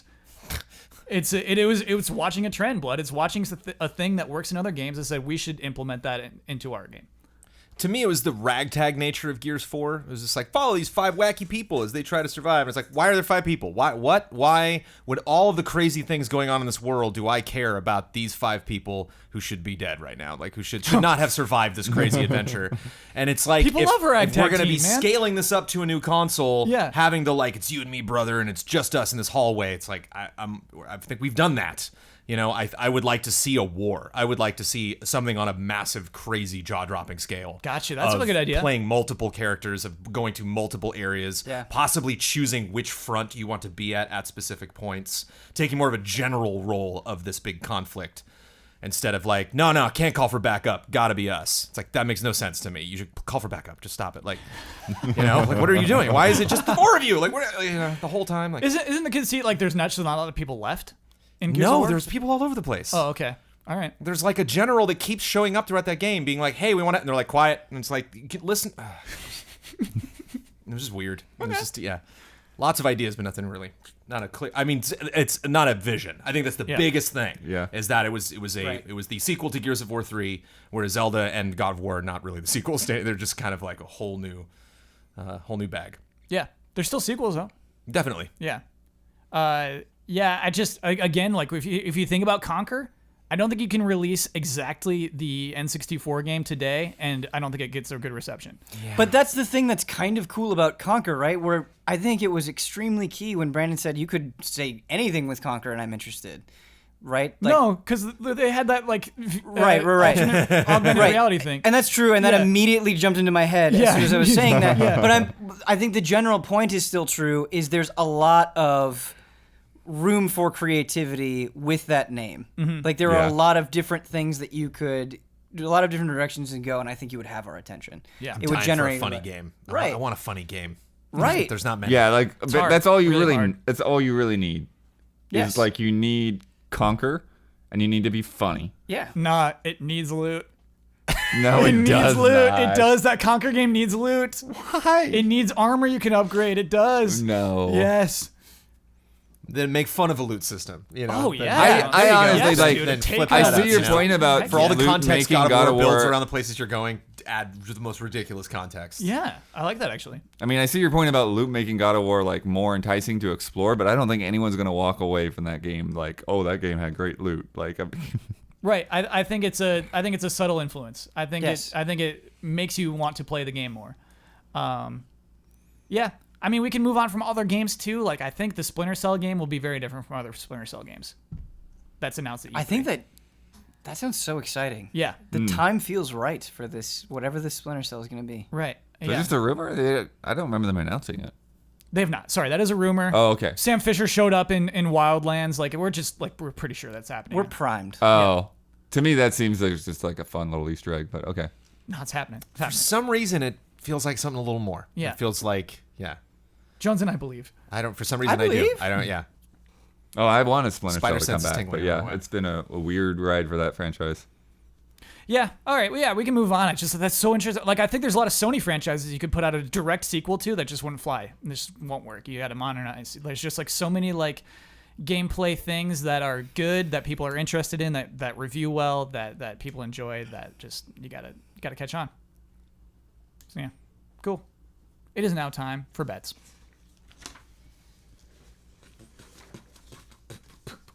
For next week's bet, we're talking about Lego Marvel Heroes 2 Avengers Infinity War DLC. That came out today. This weekend, Friday is the release of Avengers what's Infinity War. Thank you, Kyle. one. Sorry? Thank you, myself. What's up? Part 1. Yeah. Is it called Part 1? There's some other name. It might be Avengers Infinity War, but the one after that's not just going to be called Avengers Infinity War. It'll be called Right. Part 2 or something. I don't think they're doing Part 2. I thought that was the thing. Is like we want them to be distinct titles. Oh. The second part of the war for Infinity. Infinity Wars with a Z. Jones, I think we're still feeling backlash from Deathly Hallows Part 1 and 2. Hollows, excuse me. Are we? Yeah, we're like just like, you know what? That wasn't a good idea to name them that way. Oh. It'll just be called Infinity War again because it's infinite. But both movies will have the same name. Infinity War 2019, Infinity War 2018, 2020. Why Right is now- God of War just called God of War? That just seems silly to me. It's so Oh, smart. I What? love It's it. so smart. I love that it. idea and hate that idea at the same time. Why? I'm on complete side because I want it to be something new, but I completely understand why It it's is not. something new. Because I want it to be something new and could not tell you what they should call it at all. I have no ideas. Yeah. Oh. Right. I mean, I think I'm in that boat. as Because well. it's Where something like, new is why they named it God of War. Yeah. That's the whole point. Agreed. All right. But I'm also, yeah, it's like there's no tag, it can't be a number, and there's Yes. no name you could put under that. That's gonna be good. Any Oh. name you could put under that would be the dumbest thing ever. God You had of to call War. into it, Right, you but I immediately- Family still see the matters. title, and I'm Yeah. like, yeah, it's Yeah. weird. Don't do it. I don't understand this. I agree with Okay. you, Ben. Yeah. But I disagree at the same time. It's bizarre. I'm of two minds. How about Man of War? No. Okay. All right. just shooting stuff out there. Man of War. All right, on the PlayStation Store right now, there are currently 171 ratings for this DLC. Oh, I should explain it. Okay, so there's a DLC featuring Thanos for Lego Marvel Heroes 2. You can buy that now for $3, and it is included in the $15 season pass for the Lego superheroes game. Right now, that's on the store. It has 171 ratings on the PlayStation Store. At this point, next week, how many ratings will there be? Brandon Jones, 250. Ben Moore, 218. Daniel Bloodworth. 342. 904? Ah, I'm feeling this is very wrong suddenly. that's a good bet, Ben. I'm feeling good 218. about Ben's bet. Yeah. I rarely feel good about my bets. I feel okay about this one. Every time I say I feel 18's good about real the bets, though, I specific, never though. get I don't know, it. so I guess the purpose of the bet is like, will there be a surge after people go see Avengers Infinity War? I feel like this is something where people could show me plenty of evidence to the contrary, but Yeah. every time I'm like on the PlayStation Store or any sort of digital game store, I'm always surprised at how low the number of ratings are. Yeah. Oh, it's like Nintendo Store especially. But then like some of them have like 30,000. Right. It's like, And- why did right. 30,000 people click on these stars?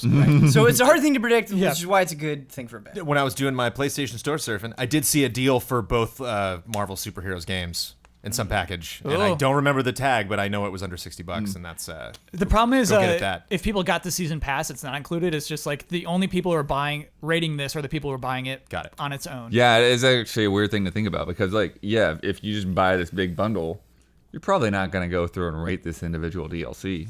Yeah. Yeah, you won't. So, yeah, I don't know. Maybe okay, we'll figure it out next week. Anyway, the last week's bet, God of War, released last Friday on April 20th, the funniest date of all time. 2 comedies also released on that date. Super Troopers 2 and Amy Schumer's I Feel Pretty. At this point, next week, which game will have a higher tomato meter Game? score? Sorry, yeah, I said that last week too. Which movie? And by what percentage? Jones, you bet Super Troopers 2 by 10%. Brad bet Super Troopers 2 by 15%. Ian bet Super Troopers 2 by 34%. I was the only one who believed in Amy Schumer. I said I Feel Pretty by 2%. The actual tomato meter ratings. Super Troopers 2 at 36%. I Feel Pretty, 34%. Wow. That means Jones takes the bet. Jones, I'm super salty about this one. Super Trooper salty. As of Friday night, I had it. Oh, I had this. It was I Feel Pretty by 2%, but then the weekend reviewers show up and they boosted Super Troopers. Yeah. Up to Jones. I'm so salty about it, dude. I haven't seen it yet. I gotta go. I love that first one so much. It's one of my favorite comedies of all time. It's very rewatchable. It's one that still holds up. And you know if you're a reviewer, you Moments have to make give me it a bad laugh that didn't score, make right? me laugh before, and I love that crew. I'm sorry, what? And you know if you're a reviewer, you have to give it a bad score. You know, it's just like, all right, well, I love I it. love this. I too. don't expect it to be better than the first, or Yeah. What I saw an big article ask. that was saying that like it crushed expectations. It did like 14 or 15 mil, like not an incredible amount, but people were really lowballing it, and so yeah, People love Super Troopers. people love And our Super good Troopers. friend Pam Horton is in it. Oh, really? For a fleeting moment. Is she a Super Trooper? She is not a super trooper. Oh, She's a bartender, waitress, or something. Oh, I think I did see a photo of her at a premiere or something, yeah. So Cool. keep your eyes out. Jones, that gives you a point. So the red grouse now has 6. Gorgeous gorilla's 8. Droopy eagle 5. Man, I'm honestly very bummed about that one.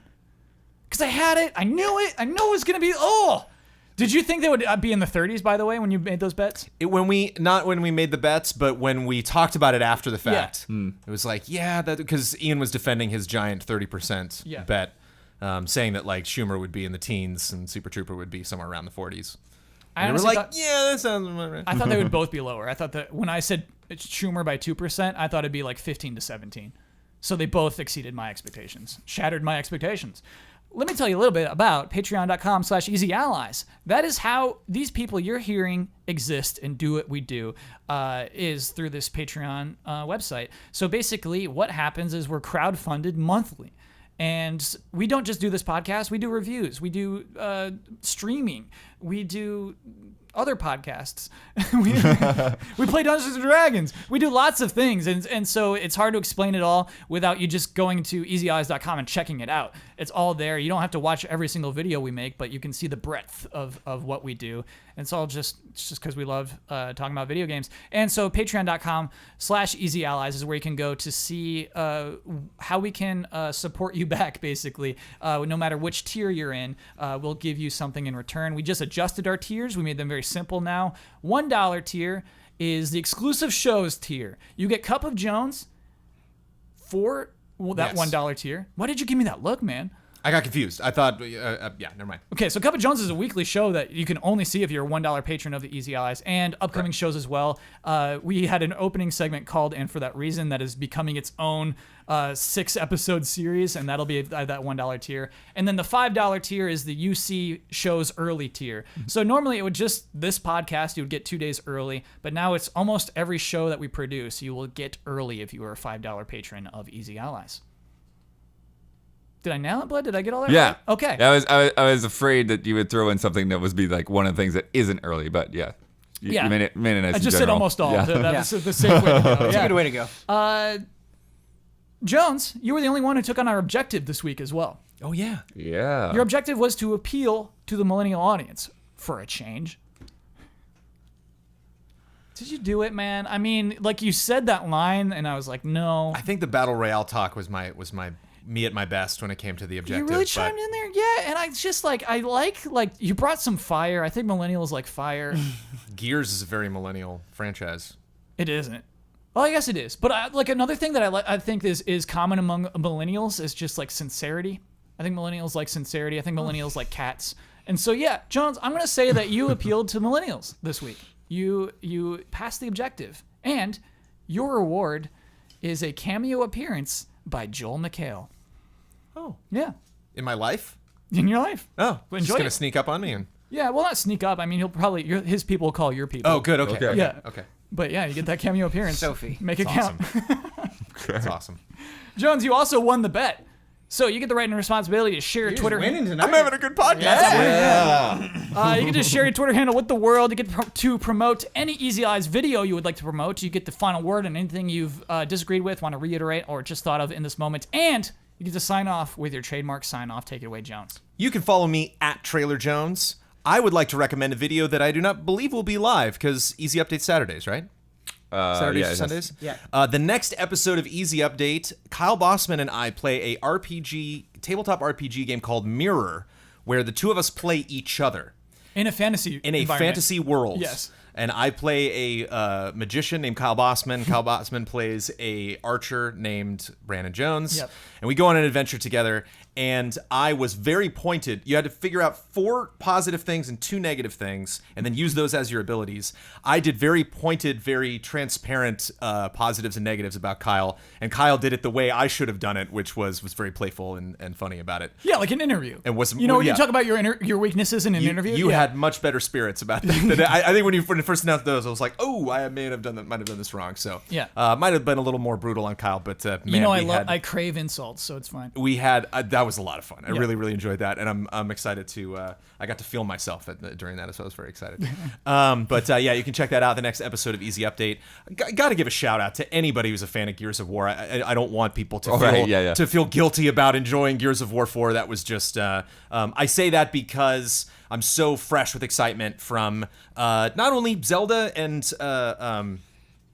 God of War, but Mario, I felt kind of got back to his roots and really kind of gave the franchise a shot in the arm, and I'm just finding myself rediscovering a lot of the Mortal Kombat. I play, or not in Mortal Kombat, but Injustice. It's like I don't play fighting games, and like I was just obsessed with that game. And so there's like a lot of developers that are offering up stuff this gen that I'm reintroducing myself to a lot of companies that I did not experience before. And so I say that not because I want a thumbs down on Gears. I just think Gears I think it can do better, and I want it to, and I want to be excited about that next thing. I want Gears 5 to be a game I have to play. Cheers.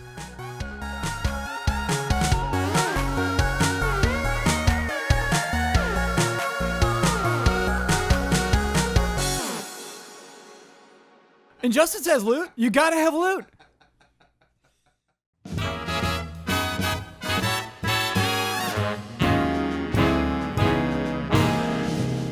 The Easy Allies would like to thank our Patreon podcast producers. We apologize in advance for all the ally names we are about to misspell and mispronounce. Bites and Brews, Ebb Software, El Fanis, Hogue Law, I Keyless, Mango, Simon Anderson, James Thomas, Greg Kettering, Thomas Marchant, Nick, Walker Hope, Sam G, Will Schmuck, Michael Kozachenko, Gabriel Heilborn, Professor Metal Gear, Bradley Spees, Dave Red, Zachary Wingate, John Tyson, Ken Lair, Beaten Down Brian, Silent Consonant, Andrew Reif, Sigma, Dan Sebring, Tim O'Keefe, Nick Owens, Robert Stoffel, Caleb Aranda, Corey Jackson, Richard Smuts, Jake Musser, Anti-Ataraxia, Richard G. Flowers, Michael Bisegli, Caden Geist, Demos Clay, Chum Nguyen, Thomas Wigginton Jr., Neil Bruce, Jared Reif, Matthew Pauling, Gino Elite, Carl Williams, Jason A. Sackle, Candy Coated Thorns, 44 Stars, G. Levin, Charles Anthony Iapicino, G. Ken, Santosh Jackson, Hitman 47, Ryan Anderson, Colt Doss, Paul Nolson, Alexander Breveglieri, Cody Hardin, Jay Sheet, Marcel Froelich, Alex AI, Phoenix Doss, Lee Young, Andrew Kidd, Thomas Gonzalez, Peter Davis, Rack, Brad Lohman, Noah Weinstein, Malphalax, Ian Santa Anna, Mylene LaPearl Vanass, Tim Strothman, Caleb Crawford, DRD 7 of 14, Blue Suitor, Todd Yurkovic, Joe Burns, Patrick Chong, Monica, Stephen Last, Ahmad Naki, Jesse Vitelli, The Banana Forklift Killer, Joachim Morovuo, Gustav Strombohm, Miguel Rivas, Calvin Hartanto, Marcel Markov, Mark J. Betters II, Nefertiti Jenkins, David Wen, Oni Blackmage, Luke Arnold, Matthew Holcomb, Daryl Schramm, Brent Phillips, Leaf Johnson, Eduardo Ortiz, Catherine Lai, Gary James, John Santoro, Robert Crouch, Mikhail Aniel, Sean German Efficiency Clinton, Ulf himself, Matthew Robles, V8 Dave, Nasser, Ritz 1906, Fabian Schuster, Trenton Robeson, Tony Knox, I Sun Chor, Forrest, Caleb Ledoux, Mike Hook 1, Bry Guy, Mauricio Fuentes, Quick Scares, Alexander Schiller, The Classiest Hobo, Jonathan Schofield, Adam Penny, Zinterax, Modren, Paul Bishop, Travis Miosi, Trey Whetstone, Adam Damond, Sean Mackey, Yasser Aluseni, Leroy Anderson, Jonas Andreas Sibison, Sean M. Gabaldon, Reed Johnson, Manuel Thomas, Peter Wen, Luke Bennett, Adam Sharonbrock, Not Jack, Kurza Stavrogowski, Kevin McMaster, Allison Burt, Anna Lencaster, Jesse Ray, Bjornor Haraldsvik, Sean De Almeida, Saturn, Cisco Ace Jackson Garcia, Jacob Whittington, Wouter DeHaze, Michael Favacci, Matthew Holmes, Settling Geek, Eric Maynard, Fabian Winkler, Cartridge Brothers, Bernardo Del Castillo, Leon Keys, Mugen Hamura, Raymond Lee, Yasser Kerbushi, Clay Roberts, Sienna Metz, Todd Paxton, Jojo Dentko, Faraz Rizvi, Dakota Hayes, Zoostick, Don Turner, Mumble Mumbleton, Masuki 2-on-1, Kyle Bradford, Zoostick, Don Turner, Kyle Bradford, Jesse Fish, Shinobazu, Jason Joint, Edison S. Prada Jr., Travis Ng, Ahmad Al-Rashed, Tuttle, Furious Action Gamer, Stuart Siddall, Joseph Caruso, Michael Shriver, G-Sith, Haley Hill, Matt Gunther, There Is No Dana, Only Zool, Evan Eng, Joshua Vanswall, Eric Gustafson, Refill, Sebastian Trier, Samson Stormbaum, Bonnie and Jason Connor, Jeffrey Daniel Lasley, Hey Pseudo Wudo, Stephen Walther, Rock Gordon, Matt, Carlos Zuniga, Diggles, Ryan Cohen, Adam Mullaney, Link666 Goron, Momo Rashid, M. Legend, Paul Sway, Calgareth, Eddie Reisner, Chase Caldwell, Palkin Stirs and Stirs, Jeffrey Ruchtenwald, Barry, Mike Mizek Novak, Adam Henry, Beautiful Kai, Hudson Bilbrey, Sean Rowe, Ronnie Halperin, Caffeine Rage, David Kennedy, Durgesh Patel, Mike Calvi, Sarah, Ricardo Abarca, Gary Fair, Anthony Daniel Galvin, Benny Samuelson, Trolls Rasmussen, Daniel Wong, Jameson Anderson, Vincent Foliat, Hutchitron, Ahab, Neo Bear, Sebastian Olsen, Rainier Dennis Bautista, Sven Von Brand, Alex Glass, Junya Motomura, Mithers Strongbeard, Nycrypt, Mons Anderson, Elvin Skogheim, Jay Aldiar, Morgan Worth, Sam Sorensen, Matt Ferguson, Michael Tennick, William Heaney, Krister Lundmark, Tim Mann, Chris the Pianist, Matt T, Michelle Nubb, Sandra and Richard Acero, Battleox, David Tran, MC Griffin, Mick Malloy, Yobuts, Philip Klarskov Jensen, Sun Pham, Alex Monaco, Arthur Henrique Chinaglia, Cody Wesley, Nuno Amaral, David Boyarski, Rahiv Maharaj, Toasty Soul, Sean McGing, Pete Cerny, Joachim Wiederberg, Christopher Santis, Sam Handrick, Christian Hundorf, Andreas Koter,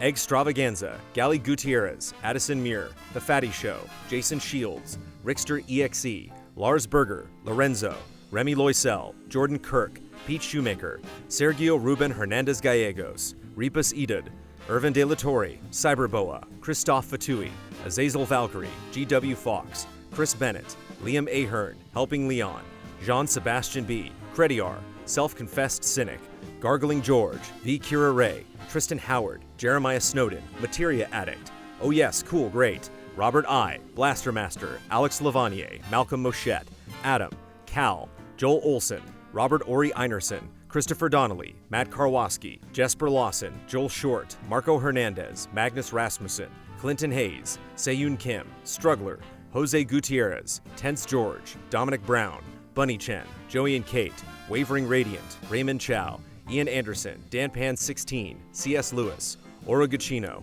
Jana, Roy Sung, Marius Smith, Kim Monk Vonderlief Hagensen Petersen, Colin Hoylman, Reed Marlett, Thorfkin, Ali Khan Sunger, Shanley Ladia, Dale A. Brule, Kyle, Rerun, Luis Ibarra, Dale Sun, Philip Higdon, James Brown, John Ivar Carlson, Spencer Stevens, Supernova Smith, Elliot Moscow, Daniel Fuchs, Ivan Ponce, Jay Potter, Christopher A. Butler, Ian Bradburn, John Prey, Sean Essen, Sebastian K. Urban, Marco Zanone, Alec Church, Culinary Stud.